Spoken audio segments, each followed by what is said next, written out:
அனைவருக்கும் இனிய காலை வணக்கம். இருவாச்சி மல்லி செடியை பற்றி இந்த மாதத்தில் ஒரு 4-5 பேர் கமெண்ட்டில் கேட்டுட்டீங்க. என்ன மண்கலவு கொடுக்குறீங்க, என்ன உரங்கள் கொடுக்குறீங்க, எப்படி செடியை க்ரோத் பண்ணுறீங்க. பொதுவாக இதை நான் பெரிய வீடியோவாக தாங்க சொல்லணும். பெரிய வீடியோவை போட்டால் யாருமே பார்க்கறது இல்லைங்க. முடிஞ்ச அளவுக்கு ஷார்ட்டில் சொல்லணுன்னா இந்த 60 செகண்ட் ஷார்ட்ஸில் என்னால் நிறைய சொல்ல முடியலைங்க. நான் இந்த வீடியோவில் பாதி சொல்கிறேங்க. நெக்ஸ்ட்டு இன்னொரு வீடியோ போட்டு அதில் நான் என்னெல்லாம் டிப் யூஸ் பண்ணுறேன்னு சொல்கிறேங்க. ஃபஸ்ட்டு பூ பூத்து முடிச்சதுக்கப்புறம் நான் அந்த ஸ்டெம்மை கட் பண்ணி விட்டுருவாங்க.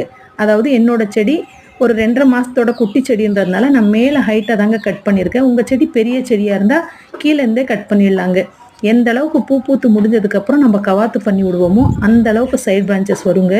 என்னோடது பாருங்கள், சைடில் துளிர்கள் எவ்வளோ விட்டுருக்குன்னு. அப்படி சைட் பிரான்ச்சஸ் வரும்போதே கொத்து கொத்தாக மொட்டுக்கள் வந்துருங்க. இது தாங்க பொதுவாக எல்லா மல்லிப்பூ செடிக்கும் நம்ம யூஸ் பண்ண வேண்டியது. அதுக்கப்புறம் நான் அடுத்து என்ன பண்ணுறேன்றதை அடுத்த வீடியோவில் சொல்கிறேங்க. பாய்.